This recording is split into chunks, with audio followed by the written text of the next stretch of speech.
akan datang lagi. Tupai? Buat apa dekat sarang aku? Tadi serigala datang nak makan telur-telur kau.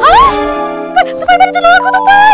Mana telur aku, Tupai? Aku pindahkan ke dahan tinggi. Nasib baik. Terima kasih, Tupai. Tapi serigala pasti akan kembali. Tolong bagi tahu burung-burung lain supaya berhati-hati.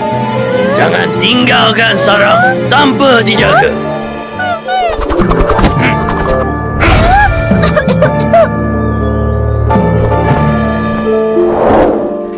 Aki, mesti burung-burung semua risau kan? Mestilah. Tapi burung-burung tu tak tahu nak buat apa. Serigala pula makin sedap makan telur burung. Buatlah sarang tinggi-tinggi. Sarang tinggi ada bahaya lain pula. Kasihan burung semua. Habis tu ke mana?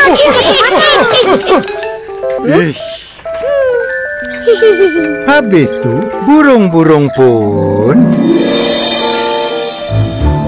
Sampai bila kita nak macam ni? Nak terbang bebas cari makan pun susah. Serigala dah melampau. Kita mesti halau dia dari hutan ni. Tapi atas sebab apa? Kita tak ada bukti yang dia makan telur-telur tu. Betul tu? Apa kata kita jumpa Tupai?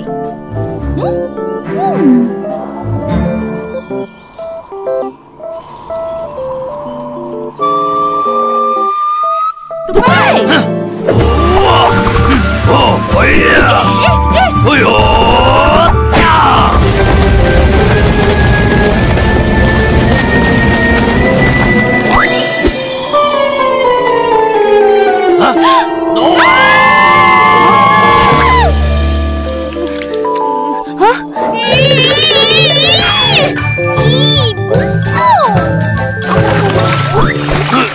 Maafkan je. Tak sengaja. Apa hal bising-bising ni? Kami ada masalah. Tangkap serigala. Serigala tak guna. Habis telur-telur aku. Diam. Biar aku yang cakap.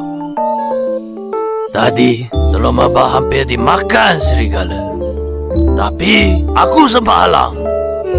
Kusangka hanya mebah. Rupanya semua burung telah menjadi mangsa serigala. Jadi, Kita perlu buat sesuatu. Jika tidak, telur-telur burung semua akan habis dimakannya.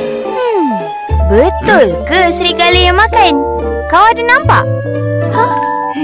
Tak ada. Tak nampak. Tapi kami pasti dia yang makan. Malangnya serigala tak nak mengaku sebab tak ada bukti.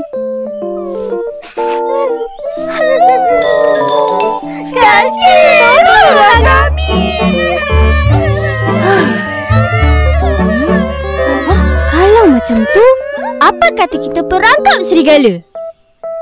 Kalau benar dia yang makan, biar dia sendiri yang bongkarkan kejahatannya. Tapi macam mana?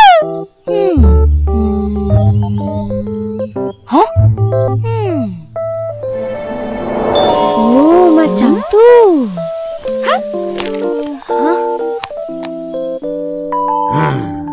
Aku tahu apa yang kau fikirkan.